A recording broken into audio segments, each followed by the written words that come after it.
From the Law and Crime Trial Network, this is Brian Ross Investigates. And good evening. Thank you for joining us, and welcome to our viewers on Facebook Live and YouTube Live. I'm Brian Ross, joined tonight by my colleague at the Law and Crime Network, Rhonda Schwartz. And Rhonda, we begin with shocking new allegations against a man called the Apostle. He's the leader of a worldwide church that claims to have 5 million members in the United States, Mexico, and 50 other countries around the world, Rhonda. He was arrested last June, Brian, a year ago June, and he faces 36 felony counts, human trafficking in children for lewd sex acts, production of child pornography, and forcible rape of a minor. And a warning to our viewers, what you're about to see while it took place in court includes language that is both graphic and disturbing. The church says it has more than 5 million members in 53 countries around the world. And to them, Naason Joaquin Garcia is known as the Apostle, as Jesus Christ on earth. But over the last 2 weeks in a Los Angeles courtroom, Garcia has been depicted by state investigators as anything but holy. This man is a predator. He has been under arrest for rape, child pornography, and sex trafficking for more than a year now. The hearings were determined if there was enough evidence to go to trial and whether he should be able to post bond. Parishioners, adult women, turn a blind eye because he's the apostle. Everything he does and anything you do to him, even though it seems wrong, is going to be forgiven because he is basically God on earth. That's what they preach. The charges against Garcia by the California Attorney General involve allegations from 6 people, identified as Jane Does 1 through 5 and a John Doe. Agent Troy Holmes was questioned by prosecutor Amanda Plesner. Did Jane Doe 4 tell you whether she wanted to have sex with Defendant Garcia the first time that she did? Objection relevant. She did. What did she tell you? Said she did not want to have sex with him. Did she give you any further detail about why she didn't want to? She discussed feeling like she couldn't say no because of being scared of him, in the sense of not wanting to make him mad. Did Jane Doe 4 tell you why she cared whether she made Defendant Garcia mad? Yeah, she said it had to do with her spirituality and what she was taught within the spirituality and what she was taught within the church. She discussed if she felt like if she made him mad, that would make God mad. And she was taught within the church, if God is mad at you, you could be quote unquote struck down by lightning, cut in half, put in a wheelchair, that sort of thing. So it was like a physical harm that she was taught if God was mad at her. And she was taught that by, or did Jane Doe 4 tell you that was teachings of the Lutheran Church? Yes. Also charged with Garcia are 2 women, senior church members, Alondra Ocampo and Susana Oaxaca, accused of recruiting and grooming the young girls for Garcia's sexual acts. Ocampo told the group that she was going to tell them something special. She told them about God and about Bible verses.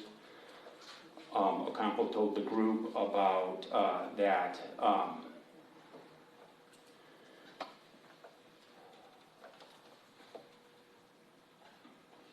about God allowing a king to take a woman to please him and serve him, and that anything an apostle of God did was in favor of God, and if they went against any of his desires or wishes, they were going against God. She told them it would be she said it would be an abomination to deny his desires in any way. And agents testified that Garcia was able to use his power as the leader of the worldwide church to choose girls of the right age and background. The defendant would want to know the age, the names, and often the family or church connection to the girls, because he would direct their grooming based off how close the family was to the church, because he wanted everything to stay very much close-knit and didn't like outsiders. Agents testified that when Garcia was arrested as he stepped off a private plane at Los Angeles International last year, they were able to seize his phone and other electronic devices that contain hundreds, if not thousands, of graphic photos and sex tapes. The series of videos is multiple girls engaged in their naked or nude, engaged in oral sex, vaginal penetration, what I would describe as an orgy on a bed. Approximately how many girls? Approximately 6. And you said they're nude? Yes. The apostle, wearing a mask with his handcuffs attached to a waist chain, looked on, showing little reaction as other videos were described. There were those 4 girls, and there was Ocampo. Ocampo, according to Jane Doe number 1, Ocampo took videos and photographs of this incident. Ocampo made it seem like a playful event with whipped cream and what Jane Doe number 1 described as weird stuff. The girls were naked, and Ocampo told them to put whipped cream on each other and to kiss each other, and made them touch each other on their breasts and vaginal areas. And then a description of a video with Garcia and a young boy in a mask and an older woman. You can see the confidential male victim laying on the bed, still wearing the mask, unclothed. You can see Azalea Rangel oral copulating the boy, also having sexual intercourse with him. Around the 5-minute mark in that video, defendant Garcia comes into view of that video, and he is recording a different angle of the sexual acts that are occurring with his iPhone. Were you able to see Mr. Defendant Garcia's face in the video sufficient to identify him? Absolutely. Agents testified that Garcia's position as the apostle, as the leader of the Light of the World Church, made him uniquely dangerous, a contention that was challenged by Garcia's lawyer. And you believe, you told Judge Hunter, and you're testifying now, that that particular religious doctrine is one of the things that makes Mr. Garcia so dangerous if released, correct? Yes. I think it's a piece of the puzzle of why he could be so dangerous, is because of the belief of the church and the followers, and it's just one piece of the puzzle, sir. You said, is that if released as the authoritarian leader of a church whose millions of members regard him as something of a demigod, upon his release, he would immediately return to a position of omnipotent power within LLDM. What's your basis for that assertion? Victim and witness testimony.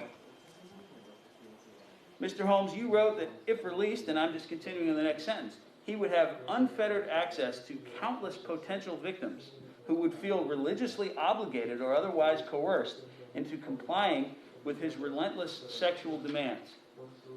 Counsel, you don't receive the calls I receive. These victims, only these victims, but these people in general that have spoken out of the church are terrified.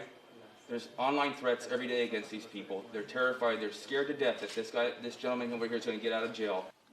Garcia's lawyers also challenged why each of the alleged victims who claimed they were raped or abused by Garcia never said no or sought outside help. So, as we sit here today, there's no evidence of any objection being uttered by her. You mean vocalized? Is that Correct. Correct. At the time. Correct. Okay.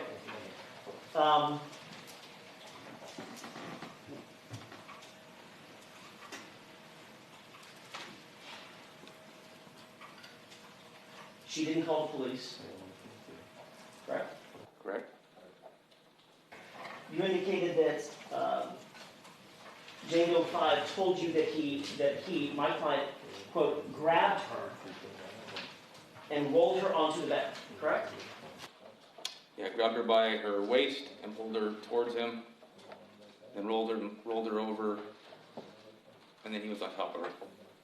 Before he ever touched her, she was touching him first, right?